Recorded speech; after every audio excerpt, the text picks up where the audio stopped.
अकादमी का मुख्य द्वार अरीव के पीछे बंद हुआ तो उसके भीतर कुछ बदल चुका था। ये केवल एक स्थान में प्रवेश नहीं था, ये एक ऐसी सीमा पार करना था जहां से लौटकर कोई पहले जैसा नहीं रहता। ऊंचे स्तंभों से घिरी वो विशाल अकादमी बाहर से शांत लगती थी, पर भीतर शक्ति की परतें एक दूसरे से टकरा रही थी। हवा में अदृश्य दबाव था, जैसे हर श्वास साधकों की क्षमता को परख रही हो। अरीव ने चारों ओर देखा। चार दिशाओं में फैले प्रांगण, अभ्यास स्थल, ध्यान मंडल और वे ऊंची दीवारें जिनके पीछे अकादमी के असली रहस्य छिपे थे। उसके साथ चलते हुए रेख्त ने धीमे स्वर में कहा, यहां हर कदम देखा जाता है, यहां शत्रु बाहर नहीं, भीतर बनते हैं। अरीव ने सिर हिलाया। उसे ये पहले ही महसूस हो चुका था। कुछ दूरी पर खड़े साधकों की निगाहें उस पर टिक गई थी, कुछ में जिज्ञासा, कुछ में ईर्ष्या और कुछ में खुला डर। रुधिर पद से लौटे साधक अकादमी में कम आते थे, और जो आते थे वे साधारण नहीं माने जाते। उसी क्षण उसकी दृष्टि सामने खड़ी युवती पर पड़ी, वही जिसका चेहरा शांत था पर आंखों में गहराई। उसका पहनावा अकादमी का था, पर उसकी उपस्थिति सामान्य छात्र जैसी नहीं थी। वो अरीव को देख रही थी, बिना किसी भाव को छुपाए। उनकी आंखें मिली और उस क्षण अरीव को लगा जैसे किसी ने उसके भीतर झांकने की कोशिश की हो। वो हल्की मुस्कान के साथ बोली, तो यही है वो साधक जिसने रुधिर पद को स्वीकार कर लिया। उसकी आवाज मधुर थी, पर उसमें चुनौती छिपी थी। रेख्त ने तुरंत कहा, संयम रखो, ये अकादमी की निरीक्षक मंडली में से एक है, नाम है वहरा। वहरा ने एक भौं उठाई। अब निरीक्षक भी परिचय देने लगे हैं। लगता है ये साधक सच में खास है। उसके शब्द हल्के थे, पर पीछे छुपा संकेत गहरा था। अरीव ने शांत स्वर में उत्तर दिया, मैं यहां विशेष बनने नहीं, सीखने आया हूं। वहरा की मुस्कान थोड़ी गहरी हो गई। यहां जो सीखता है वो बदलता है, और जो बदलता है वो सबको स्वीकार्य नहीं होता। अचानक दूर से घंटा गूंजा, भारी, गहरा। पूरे परिसर में उसकी प्रतिध्वनि फैल गई। रेख्त बोला, प्रथम सभा। साधक चारों ओर से केंद्रीय मंडप की ओर बढ़ने लगे। अरीव भी उनके साथ चला। मंडप के भीतर प्रवेश करते ही उसे दबाव का नया स्तर महसूस हुआ। यह स्थान साधारण सभास्थल नहीं था। यहां बैठने वाले हर साधक की शक्ति अनायास ही बाहर झलक रही थी। मंच के ऊपर 7 आसन थे, 6 भरे हुए, एक रिक्त। वहरा ने उस खाली आसन की ओर देखा और धीमे कहा, 7वां आसन अभी सो रहा है। अरीव ने पूछने की कोशिश की, पर उसी क्षण मंच पर खड़े एक वृद्ध ने सभा को संबोधित किया। उसकी आवाज में समय का भार था। आज अकादमी में एक ऐसा साधक प्रवेश कर चुका है जिसकी उपस्थिति संतुलन को बदल सकती है। सभी निगाहें अरीव पर टिक गई। उसके भीतर रक्त और ज्योति दोनों हल्के से जाग उठे, पर उसने उन्हें दबाए रखा। वृद्ध ने आगे कहा, अकादमी अवसर देती है, पर परीक्षा उससे भी बड़ी होती है। अगले 7 चक्रों में हर नया साधक अपनी योग्यता सिद्ध करेगा, न केवल शक्ति से बल्कि निर्णय से। सभा समाप्त हुई, पर मंडप की हवा और भारी हो गई। वहरा अरीव के पास आई और बहुत धीमे बोली, आज से तुम केवल साधक नहीं हो, तुम एक संकेत हो, और संकेतों को या तो अपनाया जाता है या मिटा दिया जाता है। वो मुड़ी और भीड़ में खो गई। अरीव वही खड़ा रहा। उसके भीतर कोई भय नहीं था, पर एक स्पष्ट चेतावनी गूंज रही थी। अकादमी में उसका सबसे बड़ा युद्ध अभी शुरू भी नहीं हुआ था। ये युद्ध तलवारों से नहीं, चुनावों से लड़ा जाना था। और पहला चुनाव बहुत जल्द उसके सामने आने वाला था। अध्याय 15 भाग 1 समाप्त। केंद्रीय मंडप से बाहर निकलते ही अरीव ने महसूस किया कि अकादमी की असली परीक्षा अब शुरू हो रही है। सभा भले समाप्त हो गई थी, पर साधकों की निगाहें अब भी उसका पीछा कर रही थी। गलियारों में फुसफुसाहटें थीं, कुछ नाम ले रहे थे, कुछ भविष्य की अटकलें लगा रहे थे और कुछ केवल ये तय करने की कोशिश कर रहे थे कि अरीव मित्र है या संभावित शत्रु। यहां हर नई शक्ति संतुलन बिगाड़ती थी और संतुलन बिगड़ने पर पहला वार हमेशा चुपचाप होता था। रेख्त उसे आवास खंड की ओर ले गया। ऊंची दीवारों के बीच बने पत्थर के कक्ष साधारण दिखते थे, पर हर द्वार पर अंकित चिन्ह ये बताते थे कि ये कमरे केवल विश्राम के लिए नहीं, आत्मसंयम के लिए बनाए गए हैं। रेख्त ने एक द्वार के सामने रुककर कहा, "ये तुम्हारा कक्ष है। भीतर प्रवेश करते ही शक्ति को शांत रखना। ये दीवारें भावनाओं को बढ़ा देती हैं।" अरीव ने भीतर कदम रखा तो उसे लगा जैसे कमरा उसकी सांसों की गिनती कर रहा हो। हवा स्थिर थी, पर उसमें हल्की कंपन थी, मानो कोई अदृश्य चेतना उसे परख रही हो। अचानक कक्ष की दीवार पर उकेरा गया चिन्ह हल्का चमका। एक स्वर गूंजा, न ऊंचा न नीचा, रुधिर पथ का धारक। संतुलन बनाए रखो। अरीव ने आंखें बंद की। उसने रक्त और ज्योति को भीतर स्थिर किया। कुछ क्षण बाद चमक शांत हो गई। रेख्त ने बाहर से कहा, "तुम्हें स्वीकार कर लिया गया है। ये अच्छा संकेत है।" अरीव ने कक्ष से बाहर आकर पूछा, "और बुरा संकेत?" रेख्त की आंखों में क्षणिक गंभीरता आई। बुरा संकेत तब होता है जब कक्ष चुप न रहे। दोनों आगे बढ़े तो अभ्यास प्रांगण से टकराती शक्तियों की आवाजें आने लगी। वहां दर्जनों साधक जोड़ों में अभ्यास कर रहे थे। कुछ ऊर्जा प्रहार, कुछ शस्त्र विद्या और कुछ ऐसे अभ्यास जिनका उद्देश्य केवल मानसिक दबाव बढ़ाना था। जैसे ही अरीव वहां पहुंचा, अभ्यास अचानक धीमा पड़ गया। एक साधक आगे बढ़ा, कंधे चौड़े, आंखों में खुला अहंकार। उसने ठंडी हंसी के साथ कहा, "तो यही है वो नया संकेत?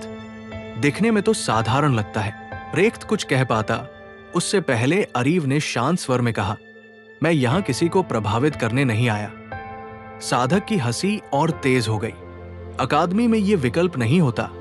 उसने अपनी हथेली उठाई और नीली ऊर्जा इकट्ठा होने लगी। आसपास खड़े साधक पीछे हट गए। ये चुनौती थी, अनौपचारिक पर जानबूझ कर दी गई। अरीव ने कोई मुद्रा नहीं बनाई। उसने केवल सांस ली। उसके भीतर रक्त ने हल्की गर्मी छोड़ी और ज्योति ने उसे दिशा दी।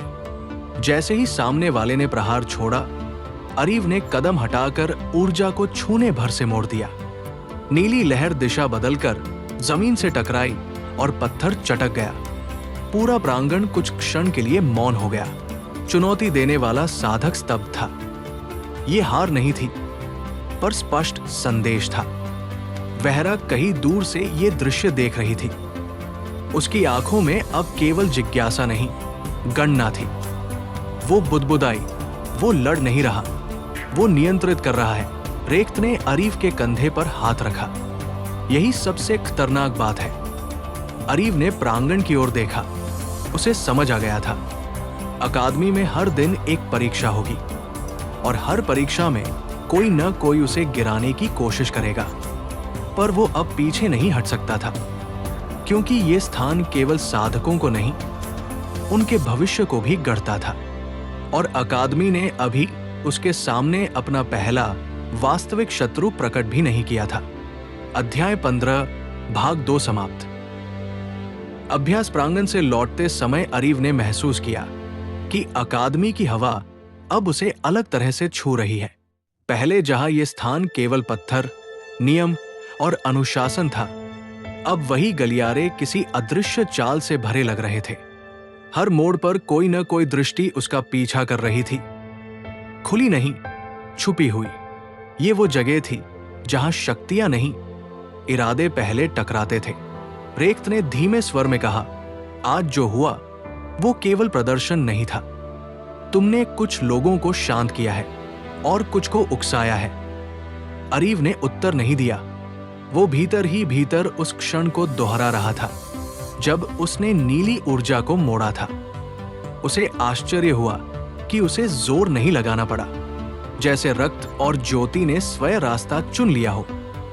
यह सहजता डरावनी भी थी, क्योंकि सहज शक्ति अक्सर नियंत्रण से आगे निकल जाती है। उसी समय घंटियों जैसी ध्वनि अकादमी में गूंज उठी। ये सामान्य सभा की नहीं, चयन घोषणा की ध्वनि थी। रेक्त रुक गया। ये जल्दी है, उसने कहा। इसका अर्थ है कि परिषद ने तुम्हें नोट कर लिया है। ध्वनि का स्रोत केंद्रीय वेधशाला था, वो स्थान जहां से साधकों की प्रगति और विचलन दोनों पर नजर रखी जाती थी। वेधशाला के भीतर वातावरण भारी था। गोलाकार कक्ष के मध्य में तैरता हुआ क्रिस्टल मंडल धीरे धीरे घूम रहा था। उसके चारों ओर 7 आसन थे, जिनमें से 5 पर परिषद सदस्य उपस्थित थे। उनकी आंखें साधारण नहीं थी, वे देखने के साथ तौलती भी थी। एक गंभीर स्वर गूंजा, अरीव, रुधिर पद का धारक, आज तुमने अकादमी के नियम नहीं तोड़े, पर उनकी सीमा को छुआ है। अरीव ने सिर झुकाया। मैंने केवल आक्रमण को रोका, यही समस्या है, दूसरे स्वर ने कहा। अधिकांश साधक रोकते नहीं, वे जवाब देते हैं। तुमने दिशा बदली, ये संकेत है। कक्ष में कुछ क्षण का मौन छा गया। फिर क्रिस्टल मंडल तेजी से घूमने लगा और उसकी सतह पर प्रतीक उभर आए। रेक्त की सांसें धीमी हो गई। ये तो आंतरिक संघर्ष का चिन्ह है, उसने फुसफुसाया। परिषद का मुखिया बोला, अरीफ को संयम परिक्षेत्र में प्रवेश दिया जाएगा। ये नाम सुनते ही कई साधकों के चेहरे पर डर उभर आया। संयम परिक्षेत्र वह स्थान था जहां बाहरी शत्रु नहीं होते, केवल स्वयं का मन, भय और इच्छाएं। वहां शक्ति नहीं, स्थिरता परखी जाती थी। अरीव ने पहली बार भीतर हल्की सिहरन महसूस की। वो युद्ध के लिए तैयार था, पर अपने भीतर झांकने के लिए वहरा की दृष्टि उससे मिली। उसकी आंखों में चेतावनी थी, पर साथ ही विश्वास भी। यदि तुम वहां संतुलन खो बैठे, वो धीमे से बोली, तो अकादमी तुम्हें शत्रु मान सकती है। अरीव ने उत्तर दिया, और यदि मैं संतुलन पा गया? रेक्त ने गहरी सांस ली, तो अकादमी तुम्हें रोक नहीं पाएगी। क्रिस्टल मंडल की रोशनी मंद हुई। निर्णय हो चुका था। अरीव जानता था, अगला कदम किसी द्वंद से बड़ा होगा। ये यात्रा बाहर की नहीं, भीतर की थी, और भीतर की लड़ाइयां अक्सर सबसे लंबी होती है। अध्याय 15 भाग 3 समाप्त। संयम परिक्षेत्र का द्वार अकादमी के सबसे पुराने हिस्से में स्थित था, उस स्थान पर जहां पत्थरों पर समय की दरारें किसी खुली हुई पुस्तक की तरह दिखती थी, और दीवारों पर खुदी लिपियां आधी मिटकर भी अपनी उपस्थिति दर्ज करा रही थी। जैसे ही अरीफ उस द्वार के सामने आकर रुका, वातावरण में एक अजीब सा दबाव फैल गया। यह दबाव शक्ति का नहीं था, नहीं किसी शत्रु का। ये वो भार था जो सीधे मन पर उतरता है, जो भीतर छुपे प्रश्नों को बिना पूछे ही सामने ले आता है। रेक्त ने उसके कंधे पर हाथ रखते हुए गंभीर स्वर में कहा, यहां भीतर कोई मार्गदर्शक नहीं होगा, न मैं न वहरा। जो भी सुनोगे, जो भी देखोगे, वो तुम्हारे भीतर से ही निकलेगा। द्वार धीरे धीरे खुला। भीतर कोई विशाल सभागार नहीं था, न चमकती रोशनियां, न कोई प्रत्यक्ष खतरा। सामने केवल एक धूसर अनंत सा विस्तार था, मानो धुंध में डूबा हुआ शून्य जिसका कोई किनारा नहीं। अरीव ने पहला कदम रखा, और उसी क्षण उसकी धड़कन असामान्य रूप से स्पष्ट हो गई। उसकी सांसों की आवाज उसे स्वयं सुनाई दे रही थी, जैसे ये स्थान उसके भीतर की हर हलचल को कई गुना बढ़ाकर लौटा रहा हो। पीछे से द्वार बंद हुआ और बाहर की दुनिया एक झटके में कट गई, मानो उसका अस्तित्व अब केवल इसी विस्तार तक सीमित हो गया हो। धुंध के भीतर हल्की हल्की आकृतियां बनने लगी। वे पूर्ण रूप में नहीं थी, पर उनमें एक परिचित सा दर्द था। बचपन की स्मृतियां, वे क्षण जब उसने स्वयं को सबसे अकेला पाया था, वे फैसले जिन पर उसने कभी प्रश्न नहीं उठाए। सब कुछ बिना क्रम के उसके चारों ओर तैरने लगा। तभी एक स्वर गूंजा, धीमा पर स्पष्ट, उसकी ही आवाज। क्या तुम सच में नियंत्रण चाहते हो, या केवल अपने डर से भाग रहे हो? अरीफ के भीतर कुछ कांप गया। उसने पहली बार महसूस किया कि यह परिक्षेत्र उसकी शक्ति नहीं, उसकी सच्चाई को परख रहा है। अचानक धुंध सिमटने लगी। सामने एक स्पष्ट आकृति बनी। वो स्वयं अरीव था। वही चेहरा, वही देह, पर आंखों में एक ठंडी कठोरता थी, जैसे उसमें करुणा का कोई अंश न हो। प्रतिरूप ने कहा, तुम संतुलन की बात करते हो, पर भीतर ही भीतर तुम शक्ति के फैलाव से आनंद लेते हो। क्या यह सच नहीं? ये आरोप तलवार की तरह नहीं, बल्कि आईने की तरह था, जिससे बचा नहीं जा सकता। अरीव ने उत्तर देने के लिए मुंह खोला, फिर रुक गया। वो समझ गया कि यहां तर्क नहीं, स्वीकृति ही एकमात्र मार्ग है। उसने धीरे धीरे अपनी हथेलियां खोली। इस बार न लाल ज्वाला उभरी, न सुनहरी प्रकाश रेखाएं, केवल शांति, गहरी, स्थिर और आश्चर्यजनक रूप से भारी। उसने शांत स्वर में कहा, मैं शक्ति को नकार नहीं रहा, मैं ये स्वीकार कर रहा हूं कि उसमें मेरा आकर्षण भी है और मेरा भय भी। प्रतिरूप की आंखों में पहली बार हल्की दरार उभरी, धुंध कापी, जैसे ये उत्तर परिक्षेत्र की अपेक्षा से अलग था। परिक्षेत्र ने प्रतिक्रिया दी। वातावरण का दबाव बढ़ गया, ध्वनि बदलने लगी और धुंध के रंग गहरे हो गए। ये अंतिम परीक्षा नहीं थी, ये एक संकेत था, एक चेतावनी कि आगे की परतें और भी कठोर होंगी। अरीव समझ गया कि जो आने वाला है वो उसकी सबसे गहरी भ्रांतियों को उघाड़ देगा। फिर भी उसके भीतर भय नहीं था, केवल एक स्पष्टता थी। यदि वो स्वयं से झूठ नहीं बोलेगा तो ये स्थान उसे तोड़ नहीं पाएगा। धुंध फिर फैल गई, प्रतिरूप बिखरने लगा और वो स्वर धीरे धीरे मौन में बदल गया। परिक्षेत्र ने न उसे स्वीकार किया, न अस्वीकार। ये अधूरा निर्णय सबसे खतरनाक था, क्योंकि इसका अर्थ था कि परीक्षा अभी जारी है। अरीव ने आगे कदम बढ़ाया। उसे अब यह ज्ञात था कि अगली परत में उसका सामना किसी बाहरी शत्रु से नहीं, बल्कि उस भ्रम से होगा जिसे वो वर्षों से स्वयं को दिखाता आया है। अध्याय 15 भाग 4 समाप्त। धुंध से आगे का मार्ग पहले से अधिक संकुचित था, जैसे परिक्षेत्र अब उसे चारों ओर से घेर रहा हो। अरीव के कदमों के साथ ही भूमि का स्वर बदलने लगा। यह पत्थर नहीं था, नहीं कोई ठोस धरातल, ये स्मृतियों से बना हुआ पथ था, जो हर कदम पर अतीत के किसी दृश्य को उभार देता। कहीं मां की छाया थी जो मौन में उसे देख रही थी, कहीं वे चेहरे थे जिन पर उसने विश्वास किया और फिर स्वयं को टूटा हुआ पाया। ये स्थान अब प्रश्न नहीं पूछ रहा था, ये उत्तर मांग रहा था। हर दृश्य के साथ उसका मन भारी होता जा रहा था, पर वो रुका नहीं। उसने समझ लिया था कि ठहरना ही यहां सबसे बड़ा पराजय का संकेत है। अचानक मार्ग समाप्त हो गया।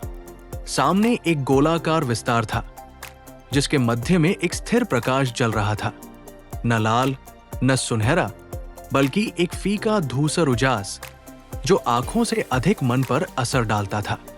जैसे ही अरीव उस घेरे में प्रवेश करता है, प्रकाश तेज हो जाता है और उसके चारों ओर स्मृतियां एक क्रम में सजने लगती है। ये कोई भ्रम नहीं था, ये उसके जीवन का चयनित इतिहास था। वो क्षण जहां उसने हार मानी, वो समय जहां उसने स्वयं को दोषी ठहराया, और वो निर्णय जहां उसने जीते हुए भी स्वयं को पराजित मान लिया। एक स्वर गूंजा, इस बार उसकी ही नहीं, बल्कि किसी प्राचीन निर्णायक की तरह, तुम्हारी सबसे बड़ी कमजोरी शक्ति नहीं, तुम्हारा अपराध बोध है। अरीव की सांस गहरी हो गई। उसने पहली बार स्वीकार किया कि यह सत्य है। शक्ति मिलने के बाद भी वो स्वयं को उस योग्य नहीं मानता था। भीतर कहीं ये डर बैठा था कि यदि उसने स्वयं को स्वीकार कर लिया तो वो अपने अतीत के दुखों से विश्वासघात करेगा। प्रकाश और तेज हो गया और उसी उजास से एक आकृति उभरी, न शत्रु न प्रतिरूप, बल्कि एक भारी प्रतीक, जैसे किसी न्यायासन का अवतार। वो बोला नहीं, पर उसकी उपस्थिति ही निर्णय जैसी थी। अरीव को समझ आ गया, ये परीक्षा अब क्षमा की है। उसने धीरे से आंखें बंद की। इस बार उसने शक्ति को नहीं पुकारा, न रक्त को, न ज्योति को। उसने केवल उस पीड़ा को याद किया जिसे वो वर्षों से ढोता आया था। उसने मन ही मन कहा, मैंने सब कुछ सही नहीं किया, पर मैं आगे बढ़ने का अधिकार रखता हूं। ये स्वीकारोक्ति किसी घोषणा जैसी नहीं थी, बल्कि एक थकी हुई सांस जैसी थी, सच्ची और बिना दिखावे के। उसी क्षण प्रकाश का भार हल्का पड़ने लगा, आकृति में दरारें उभरी और वो उजास छोटे छोटे कणों में टूटकर हवा में घुल गया। परिक्षेत्र ने प्रतिक्रिया दी, धरातल में कंपन हुआ और चारों ओर की स्मृतियां एक साथ बिखर गई। ये स्वीकार का संकेत था, पूर्ण नहीं पर पर्याप्त। अरीव ने आंखें खोली और पाया कि उसके चारों ओर अब वही धुंध है, पर उसका रंग बदला हुआ है। पहले जहां वो भारी और दबाव भरी थी, अब वो शांत और स्थिर लग रही थी, जैसे मार्ग ने उसे पहचान लिया हो। भीतर एक नया संतुलन जन्म ले चुका था, न उत्साह न ग्लानि, केवल स्पष्टता। तभी दूर से हल्की पदचाप सुनाई दी। ये किसी शत्रु की नहीं थी, ये किसी ऐसे की थी जो इस परिक्षेत्र के नियमों को जानता हो। धुंध के पार एक छाया उभरी, एक नया अस्तित्व जिसकी आंखों में निरीक्षण था, चुनौती नहीं। उसने रुके हुए स्वर में कहा, तुमने वो किया जो अधिकांश साधक नहीं कर पाते।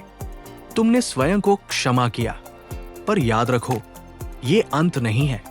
ये केवल वो द्वार है जहां से असली दायित्व शुरू होता है।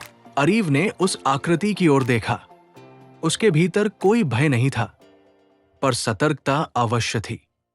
वो समझ गया कि ये परिक्षेत्र अब उसे छोड़ने की तैयारी में है और इसके बाहर की दुनिया उसे पहले से अलग दृष्टि से देखेगी। उसने आगे कदम बढ़ाया, क्योंकि अब पीछे लौटने का कोई अर्थ नहीं था। संतुलन मिल चुका था और अगली परीक्षा उसी संतुलन को तोड़ने के लिए ही आएगी। अध्याय 15 भाग 5 समाप्त। धुंध अचानक पीछे हटने लगी, मानो परिक्षेत्र स्वयं रास्ता दे रहा हो।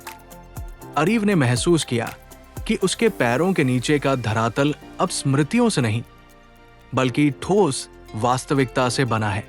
प्रत्येक कदम के साथ वातावरण स्पष्ट होता जा रहा था और वही दबाव जो पहले उसके मन पर था, अब उसके भीतर एक स्थिर बल में बदल चुका था। यह विजय का एहसास नहीं था, बल्कि उत्तरदायित्व का, जैसे कोई बोझ उतरने के बजाय सही जगह पर टिक गया हो। उसके चारों ओर की धुंध अब शत्रु नहीं लग रही थी, वो केवल एक सीमा बन चुकी थी जिसे पार किया जा सकता है। अचानक सामने प्रकाश का एक स्तंभ प्रकट हुआ, न तेज न चकाचौंध भरा, बल्कि शांत और गहरा। उस प्रकाश के भीतर वही प्राचीन लिपियां घूम रही थी जिन्हें उसने अकादमी की दीवारों पर अधूरा देखा था। अब वे पूर्ण थी, जीवित थी और सीधे उसके भीतर उतर रही थी। प्रत्येक चिन्ह के साथ उसे ये अनुभूति हो रही थी कि उसकी साधना केवल व्यक्तिगत नहीं रही। अब वो जिस मार्ग पर चल रहा है वो कई भविष्य को प्रभावित करेगा, ऐसे भविष्य जिन्हें उसने अभी देखा भी नहीं है। प्रकाश से एक स्वर उभरा, इस बार किसी प्रश्न की तरह नहीं, बल्कि घोषणा की तरह। संयम स्वीकार किया गया। संतुलन स्थिर है, पर स्मरण रखो, संतुलन जितना दुर्लभ है उतना ही नाजुक भी। जैसे ही स्वर मौन हुआ, प्रकाश टूटकर हजारों कणों में बिखर गया। वे कण अरीव के चारों ओर घूमे और फिर उसके भीतर समा गए। उसी क्षण उसे अपने रक्त और ज्योति दोनों में एक नया अनुशासन महसूस हुआ। अब शक्ति स्वतः उफनने वाली नहीं थी, बल्कि उसकी इच्छा के अधीन थी। ये कोई नया आक्रमण या कौशल नहीं था, ये वो आधार था जिस पर आगे की सारी शक्ति टिकने वाली थी। अरीव समझ गया कि यही अकादमी की वास्तविक दीक्षा थी, दिखाई न देने वाली पर स्थायी। परिक्षेत्र की सीमाएं टूटने लगी। दीवारें, धुंध और वो शून्य विस्तार सब धीरे धीरे विलीन हो गए। अगले ही क्षण वो स्वयं को अकादमी के उस प्राचीन कक्ष में खड़ा पाया जहां से ये परीक्षा शुरू हुई थी। रेख्त, वहरा और कुछ अन्य वरिष्ठ साधक वहां उपस्थित थे। उनकी आंखों में आश्चर्य था, पर उससे भी अधिक एक गंभीर स्वीकृति। वेहरा ने धीमे स्वर में कहा, संयम परिक्षेत्र ने तुम्हें अस्वीकार नहीं किया। इसका अर्थ है कि अब अकादमी भी तुम्हें साधारण छात्र की तरह नहीं देखेगी। रेख्त ने आगे बढ़कर उसके कंधे पर हाथ रखा। इस बार उसका स्पर्श मार्गदर्शन का नहीं, बल्कि समानता का था। अरीव, उसने कहा, आज से तुम केवल सीखने वाले नहीं हो। आज से तुम्हारी उपस्थिति दूसरों की साधना को भी प्रभावित करेगी। लोग तुम्हें देखेंगे, परखेंगे और कुछ तुमसे डरेंगे भी। उसके शब्द चेतावनी थे, प्रशंसा नहीं, क्योंकि अकादमी में ध्यान आकर्षित करना जितना आसान है, उतना ही घातक भी। अरीव ने चारों ओर देखा। उसे पहली बार महसूस हुआ कि अकादमी की दीवारें केवल ज्ञान की नहीं, राजनीति और छिपे संघर्षों की भी गवाह है। संयम परिक्षेत्र से बाहर निकलना अंत नहीं था। ये उन शक्तियों के लिए संकेत था जो पर्दे के पीछे से चाले चलती है। उसने शांत स्वर में कहा, मैं तैयार हूं। यह साहस का प्रदर्शन नहीं था, बल्कि एक तथ्य की स्वीकृति थी। वो जानता था कि अब हर कदम पर परीक्षा होगी, खुली भी और छिपी हुई भी। कक्ष की दूर वाली दीवार पर एक नई लिपि चमकी, जिसे केवल कुछ ही लोग देख पाए। रेख्त की दृष्टि उस पर पड़ी और वो क्षण भर के लिए गंभीर हो गया। उसने मन ही मन समझ लिया, अरीव का नाम अब केवल अकादमी की सूची में नहीं, बल्कि उन मार्गों में अंकित हो चुका है जहां से लौटना आसान नहीं होता। और इसी के साथ अध्याय समाप्त नहीं हुआ, बल्कि एक और गहरी कथा की नींव पड़ चुकी थी, जहां संयम के बाद अब अगली परीक्षा अधिकार और टकराव की होगी। अध्याय 15 भाग 6 समाप्त।